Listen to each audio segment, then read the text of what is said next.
one message that we hear all the time, be soul conscious, soul conscious. And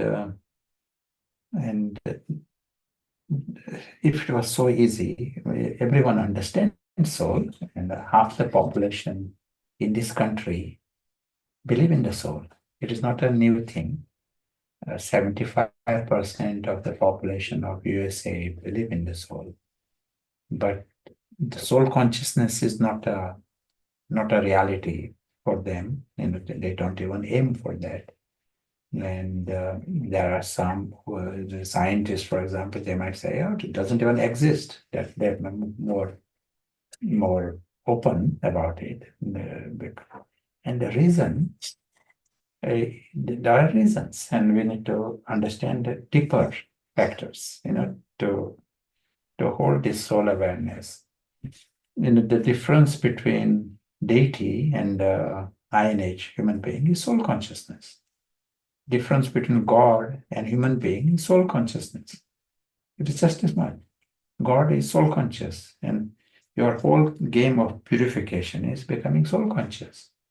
Such a central thing. But for this soul consciousness to be held, we need a little preparation, and that is the intellect. And the intellect has to be broad, surprisingly, for this. Subtle, we all know, so subtlety is required because soul and reality is subtle.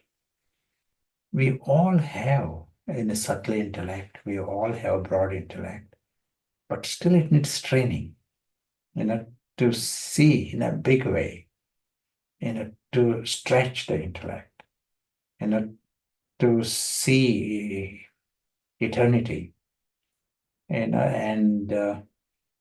more we do that, that makes it possible for the soul to be active. Otherwise, even just like scientists, they say soul doesn't exist even. Don't even talk of it. Don't utter the word soul. So also yogis, I'm talking about Brahmins also. We have the knowledge, but at a practical level, our reactions and all are coming from the identities.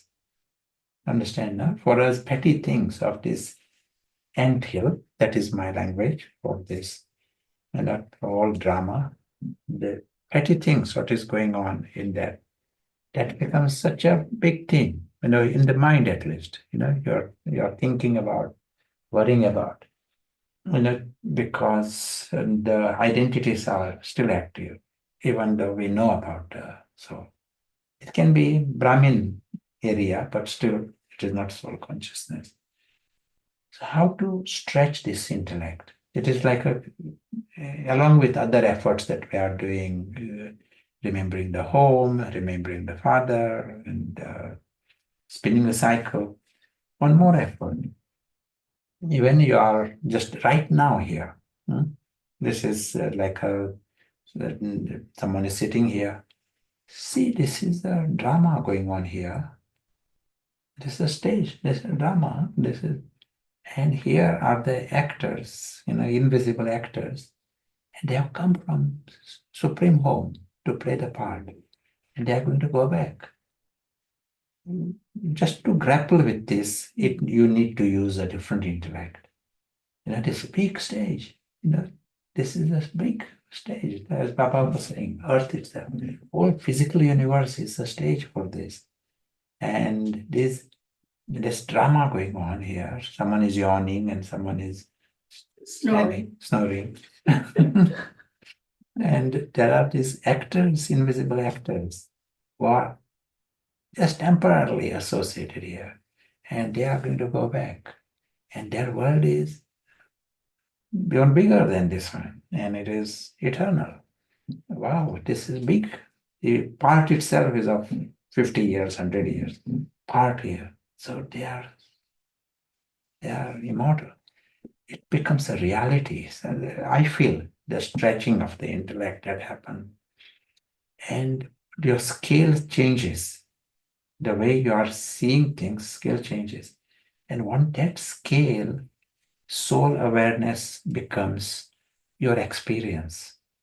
because soul needs that space. He's passing through, and then he is invisible observer of this drama. That is, those experiences will become easier, and then once you get a glimpse of it, you build on it, and it will become deeper and continue to build a different experience than knowing the soul, or um, you see, but just in the present, in this little anthill, soul consciousness, to hold it there becomes not necessary. It is a bit like that. It's like a bird, it has got wings. But if you keep it in this room, they cannot use the wings. It needs space to use the wings and experience itself as a bird. In the same way, you need that different dimension to be the soul, to use your wings.